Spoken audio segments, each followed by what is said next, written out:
নমস্কাৰ। আপুনি যদি এজন ইনভেন্টৰ আৰু আপুনি উদ্ভাৱন কৰা আপোনাৰ পেটেন্টটো যদি আপুনি ফাইলিং কৰিব বিচাৰিছে, তেনেহ'লে অনলাইন প্ৰক্ৰিয়াৰে কেনেকৈ আপোনাৰ পেটেন্টটো ফাইলিং কৰিব পাৰিব, তাৰ বিষয়ে আজি আমি অৱগত কৰিব বিচাৰিছোঁ। ইয়াৰ কাৰণে আপুনি পেটেন্ট ফাইলিং কৰিবলৈ পেটেন্টৰ যিটো অফিচিয়েল ৱেবছাইট তাত যাব লাগিব। তাত দেখাব। ইয়াৰে আপুনি IP ইণ্ডিয়া নামৰ যিটো ছাইট তাতে আপুনি অনলাইন পেটেন্ট ফাইলিং কৰিব বিচাৰিব, আপুনি তাত ক্লিক কৰিব। আৰু ক্লিক কৰাৰ লগে লগে আপোনাক এনেধৰণে পেটেন্ট ফাইলিং কৰাৰ যিটো আপোনাৰ ৱেবছাইট পেটেন্টৰ সেইটো আপোনাক এনেধৰণে দেখুৱাব। ইয়াৰ কাৰণে আপুনি যিটো প্ৰথমবাৰৰ কাৰণে কৰিব, সেয়ে আপুনি নিউ ইউজাৰত যাব লাগিব। আৰু নিউ ইউজাৰত যোৱাৰ লগে লগে আপুনি তাতে কেইটামান কাম কৰি ল'ব লাগিব। কি কি কৰিব লাগিব সেইকেইটাৰ বিষয়ে আপোনাক প্ৰথমতে জনাই লওঁ। আপুনি প্ৰথমতে type of applicant natural person choose কৰিব আৰু চুজ কৰাৰ পিছত আপোনাৰ প্ৰধান কামটো হ'ব আপুনি এতিয়া ইলেক্ট্ৰনিক চিগনেচাৰ বা ডিজিটেল চিগনেচাৰৰ সহায়ত ৰেজিষ্টাৰ হ'ব লাগিব। সেয়েহে আপুনি যদি আগতে ইলেক্ট্ৰনিক চিগনেচাৰ বা ডিজিটেল চিগনেচাৰ ক্ৰিয়েট কৰা নাই, এতিয়া কৰি ল'ব লাগিব। এইখিনিতে জনাও ডিজিটেল চিগনেচাৰৰ প্ৰাইচটো অলপ বেছি হয়। ইলেক্ট্ৰনিক চিগনেচাৰটো আপোনাৰ ৩০০ টকাৰ ভিতৰত, প্ৰায় ২৯৫ টকাৰ ভিতৰত ইলেক্ট্ৰনিক চিগনেচাৰটো আপুনি অনলাইন প্ৰক্ৰিয়াৰে কৰিব পাৰে। সেয়ে মই ভাবো আপুনি ইলেক্ট্ৰনিক চিগনেচাৰ প্ৰক্ৰিয়াৰে আপোনাৰ ইলেক্ট্ৰনিক চিগনেচাৰৰ কামখিনি কৰি ল'ব বা ক্ৰয় কৰি ল'ব। ইয়াৰ কাৰণে ইয়াতে ইলেক্ট্ৰনিক চিগনেচাৰ বিষয়ে কি কি দিয়া আছে এবাৰ আপুনি চাব। ছাইটটোত ভিজিট কৰাৰ লগে লগে এইখিনি পঢ়ি আপুনি জানিব পাৰিব। ইয়াৰে যিটো eMudra.digital.com এই ছাইটটো ক্লিক কৰিব আৰু ক্লিক কৰাৰ লগে লগে আপুনি ইয়াত আপোনাৰ মোবাইল নাম্বাৰটোৰ দ্বাৰা লগ ইন কৰি আপুনি আপোনাৰ ইলেক্ট্ৰনিক চিগনেচাৰৰ বাবে যিখিনি যাৱতীয় নথি আছে সেই নথিসমূহ দিব পাৰিব আৰু সেই নথিসমূহ দিয়াৰ পিছত আপুনি আপোনাৰ ইলেক্ট্ৰনিক চিগনেচাৰটো ক্ৰিয়েট কৰিব পাৰিব। ইলেক্ট্ৰনিক চিগনেচাৰ ক্ৰিয়েট কৰিবৰ কাৰণে আপুনি ২৯৫ টকামান এটা প্ৰাইচ আপুনি পে' কৰিব লাগিব। আন এটা ভিডিঅ'ৰ জৰিয়তে আপোনাক ইলেক্ট্ৰনিক চিগনেচাৰ কেনেকৈ ক্ৰিয়েট কৰিব লাগে সেই সম্পৰ্কে অৱগত কৰিম। মন কৰিব আজি চমুকৈ জনাই থওঁ, ইলেক্ট্ৰনিক চিগনেচাৰটো ক্ৰয় কৰিবলৈ এটা আপুনি ফিজ পে' কৰিব লাগিব আৰু তাতে আপোনাৰ এটা ভিডিঅ' ইনভেষ্টিগেশ্যন হ'ব আৰু তাৰ লগতে আপোনাৰ আধাৰ ভেৰিফিকেশ্যন হ'ব আৰু সম্পূৰ্ণ প্ৰচেছটো অকণমান দীঘলীয়া আৰু আপোনাৰ যদি ইলেক্ট্ৰনিক চিগনেচাৰ বা ডিজিটেল চিগনেচাৰ ক্ৰিয়েট কৰা আছে তেন্তে প্ৰক্ৰিয়াটো খুবেই সহজ। এতিয়া আপুনি সেই ভিডিঅ'টোৰ মাধ্যমেৰে নগলেও হ'ব। আমি বাৰু এটা নতুন ভিডিঅ'ত ইলেক্ট্ৰনিক চিগনেচাৰ কেনেকৈ ক্ৰিয়েট কৰে আপোনাক জনাম। এতিয়া ইলেক্ট্ৰনিক চিগনেচাৰ ধৰক আপোনাৰ ক্ৰিয়েট কৰা হৈ গ'ল। হৈ যোৱাৰ পিছত এতিয়া আপুনি পেটেন্ট ফাইলিং কৰিব পাৰিব।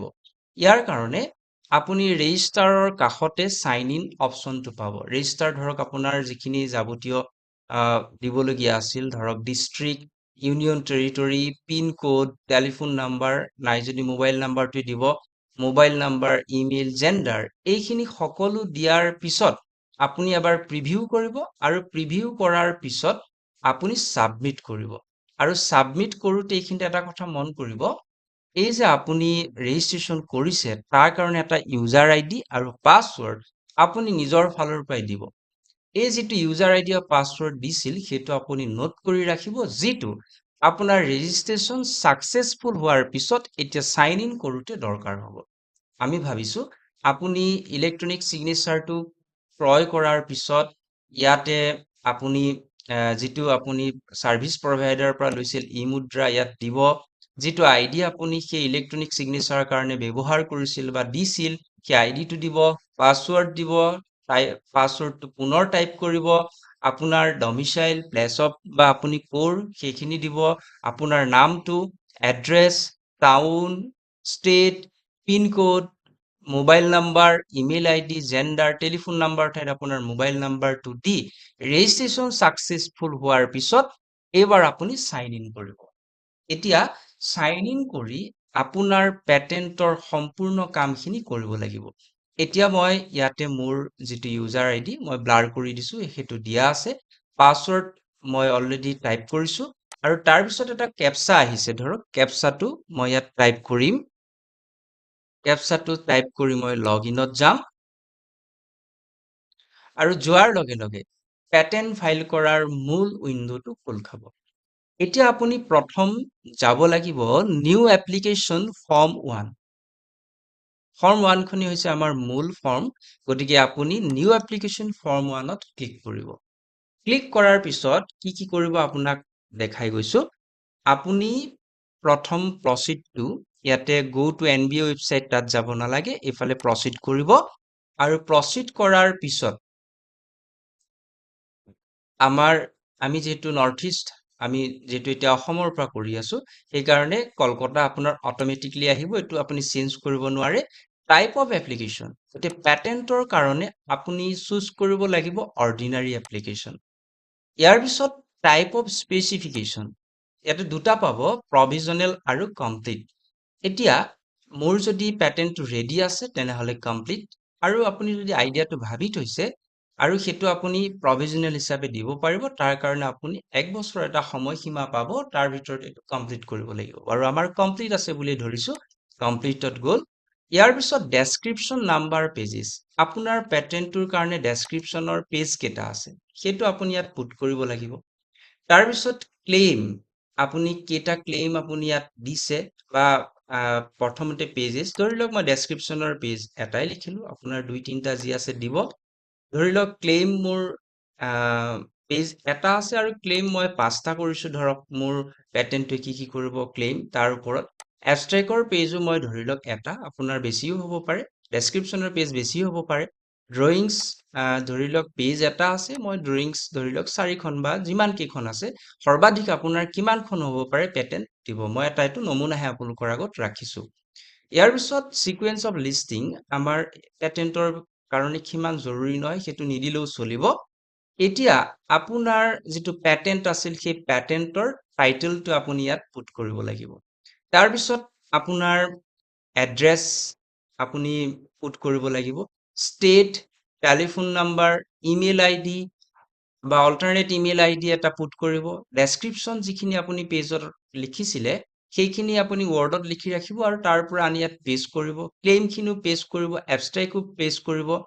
আৰু ইয়াৰ পিছত আপোনাৰ এপ্লিকেণ্ট, ৰেজিষ্ট্ৰেশ্যনত আপোনাৰ এপ্লিকেণ্ট ডিটেইলছ আপুনি ভৰাই থৈছে, গতিকে এপ্লিকেণ্টৰ ইয়াত সম্পূৰ্ণ ডিটেইলছ ইয়াত আহি যাব। আৰু যোৱাৰ পিছত আপুনি যিহেতু কোনো এজেন্টৰ সহায়ত কৰা নাই, আপুনি নিজৰ কাৰণে কৰিছে বুলি ভাবিছো, তেনেহলে আপুনি এপ্লিকেণ্টে ইনভেন্টৰ হ'ব, গতিকে এইটো ক্লিক কৰি দিয়াৰ লগে লগে অট'মেটিক আপুনি ইনভেন্টৰ হৈ যাব। আৰু আপুনি যদি বেলেগৰ কাৰণে কৰিব বিচাৰে তেতিয়া আপুনি ইয়াতে এড ইনভেন্টৰ কৰি তেখেতৰ ইয়াত যিখিনি লাগতিয়াল নথি আছে বা লাগতিয়াল প্ৰয়োজনীয় তথ্য আছে সেইখিনি দিব। দিয়াৰ পিছত আপুনি ইয়াৰে এই যিকেইটা আপোনাক ডিক্লেৰেশ্যন আছে এইকেইটা পঢ়ি চাই আপোনাৰ কাৰণে প্ৰয়োজনীয় ডিক্লেৰেশ্যন কেইটা চুজ কৰিব। আৰু তাৰ পিছত আপোনাক মূল বিষয়টো কবলৈ আহিছো, ইয়াতে ফৰ্ম 9, ফৰ্ম 18, ফৰ্ম 28। এতিয়া আপুনি জেনেৰেলি শুনা পাই চাগে পেটেন্ট এটা আপোনাক প্ৰায় 1.5 বছৰ মান সময় লাগে গোটেইখিনি কাম হৈ যাবলৈ। কিন্তু আপুনি পেটেন্টটো খুব সোনকালে বিচাৰিছে, তেনেহলে আপুনি ফৰ্ম 9 বা ফৰ্ম 18ৰ সহায় ল'ব পাৰে। ইয়াৰ কাৰণে কিন্তু এতিয়া আমি যদি নৰ্মেলি 1.5 বছৰ সময় ৱেইট কৰিব লাগে, তাৰ কাৰণে নৰ্মেল যিটো ফৰ্ম 1ৰ ফিজ 1600 টকা পে কৰিলেই হ'ব। কিন্তু ফৰ্ম 9 আৰু ফৰ্ম 18ৰ কাৰণে কিন্তু আপুনি অতিৰিক্তভাৱে আৰু কেইটামান টকা দিব লাগিব, আৰু কেইটামান সৰহকৈ দিব লাগিব। সেই সম্পৰ্কে ফৰ্ম 9 আৰু ফৰ্ম 18ৰ বিষয়ে আন এটা ভিডিঅ'ত জনাম। গতিকে আমি জেনেৰেলি 1600 টকাতে আমাৰ পেটেন্টটো ফাইল কৰিব বিচাৰিছো যদি, তেনেহলে এইকেইটা অপশ্যন চুজ নকৰিলেও হ'ব। শেষত আপুনি এগ্ৰি কৰি চেভ কৰিব, আৰু চেভ কৰাৰ পিছত আপলোড কৰিব। গতিকে গোটেইখিনি তথ্য ভৰালেহে আপুনি চেভ কৰি আপলোড কৰিব পাৰিব। নেক্সট আপলোড কৰোঁতে আপুনি কি কি তথ্য দিব লাগিব বা ইয়াৰ পিছৰ কি ষ্টেপ হ'ব আপোনাক ইয়াৰ পিছত আপলোড অপশ্যনৰ পিছত দেখাব বিচাৰিছো। ইয়াৰ পিছত আমি আপলোড বটনটো ক্লিক কৰাৰ লগে লগে এতিয়া আমি ফৰ্ম ইয়াতে আপলোড কৰিব লাগিব। গতিকে আমি প্ৰথমতে ফৰ্ম 1 খন আপলোড কৰিব লাগিব। ফৰ্ম 1 মানে আমি যে অলপ আগতে ডেছক্ৰিপশ্যন, ক্লেইম আৰু এবষ্ট্ৰেক্ট ইত্যাদি আমি ফৰ্ম 1 খনত ফিল আপ কৰিছিলো, তাৰ এটা PDF আপুনি ফিল আপ কৰি থাকোঁতেই আপুনি কন্ট্ৰল প্ৰিন্ট অপশ্যন দি চেভ কৰি ল'ব, আৰু সেই ফৰ্ম 1 খন আপুনি এবাৰ আপলোড কৰিব লাগিব। আমি পূৰ্বতে সেই ফৰ্ম 1 হিচাপে তাৰ PDF এটা ৰাখি থৈছো তেন্তে ফৰ্ম 1 সিলেক্ট কৰি চুজ ফাইলত যাম আৰু ডেস্কটপতে মই ৰাখি থোৱা আছে গতিকে ডেস্কটপত গৈ আমি ইয়াতে পেটেন্টৰ যিখন আমাৰ ফাইলিঙৰ ফৰ্ম 1 দেখিছে এইটো মই ক্লিক কৰিলো আৰু ক্লিক কৰাৰ পিছত এতিয়া আমি সাবমিট কৰিম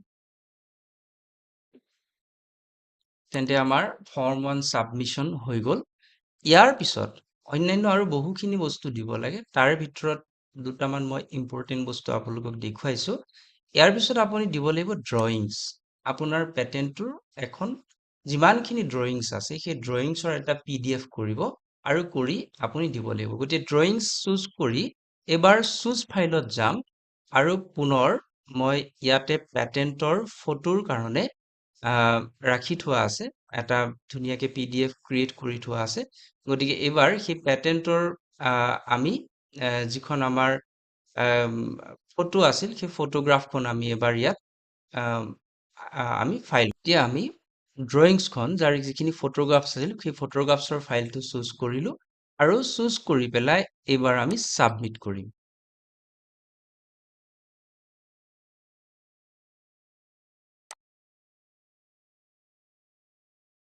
এবাৰ ইয়াৰ লগতে মই এটা সম্পূৰ্ণ ডেসক্ৰিপটিভ এটা ফাইল বনাই থৈছো গতিকে সেই ফাইলটো এবাৰ মই ইয়াৰ লগতে এটাচ কৰিব বিচাৰিছো কমপ্লিট স্পেচিফিকেশন বুলি আৰু তাৰ কাৰণে মই পুনৰ ফাইলটো ইয়াত চুজ কৰিম আৰু চুজ কৰি মই ফাইলটো সাবমিট কৰিম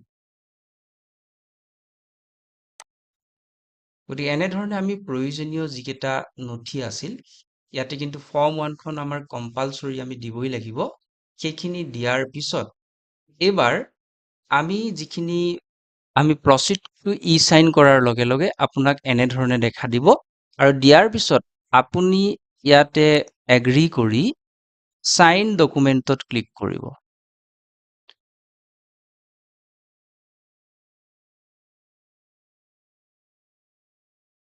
আৰু অলপ সময়ৰ পিছত আপোনাৰ আটাইকেইটা ফাইল সাইন হৈ কমপ্লিট হ'ব তাৰ কাৰণে অকমান ওয়েট কৰিব লাগে এতিয়া আপুনি সাইনৰ কমপ্লিট হৈছে আমাৰ প্ৰসেসটো কিন্তু তাৰ কাৰণে আপুনি ভেৰিফাই কৰিব লাগিব তাৰ কাৰণে আপুনি যেতিয়া আপোনাৰ ৰেজিষ্ট্ৰেচন কৰিছিল তেতিয়া আপুনি এটা পিন ইউজ কৰিছিল সেই পিনটো ইয়াতে আপুনি এন্ট্ৰি কৰিব লাগিব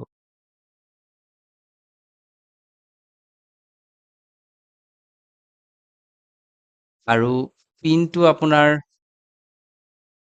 ইয়াতে দিয়াৰ পিছত আপুনি ভেৰিফাই পিন কৰিব লাগিব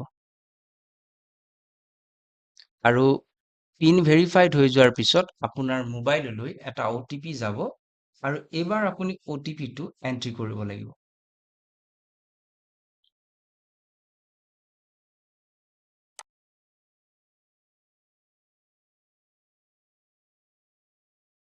আৰু কৰাৰ পিছত আপুনি এগ্ৰি কৰি পাৰফৰ্ম সাইন এতিয়া আপোনাৰ কমপ্লিটলি ফাইল কেইটা সাইন হৈ যাব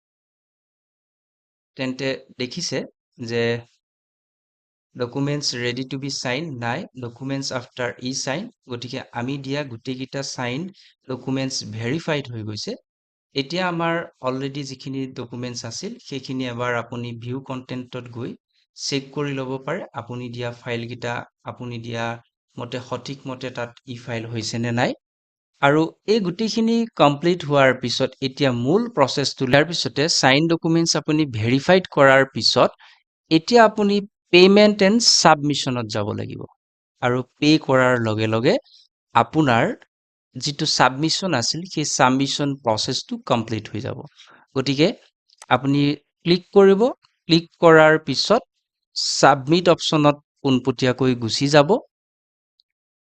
বা এবাৰ আপুনি ভিউ কৰি চাইও ল'ব পাৰে আপোনাৰ ডকুমেন্টছখিনি এতিয়া আপুনি এনে ধৰণে পেমেন্ট আৰু সাবমিশন খোল খোৱা দেখা পাব ইয়াতে আপুনি এতিয়া ৰাইট ক্লিক কৰিব আৰু ৰাইট ক্লিক কৰি সাবমিট কৰিব তেন্তে আপোনাৰ গেটৱেটো ৰেডি হৈছে ইয়াতে 1600 পে কৰিব লাগিব আই এগ্ৰি কৰি মেক পেমেন্ট কৰিব আৰু লগে লগে আপোনাৰ প্ৰচিডিউৰটো আপোনাৰ প্ৰচেছটো কমপ্লিট হ'ব গতিকে আশা কৰিছো এনেধৰণে আপুনি ভাবি থকা বা আপুনি ইনভেন্ট কৰি ওলোৱা আপোনাৰ উদ্ভাৱনটোক এই ভিডিঅ'টোৰ জৰিয়তে আপুনি পেটেন্ট ফাইল কৰি তাৰ যিটো স্বত্বাধিকাৰী বা আপুনি পেটেন্টটোৰ গৰাকী হ'ব পাৰিব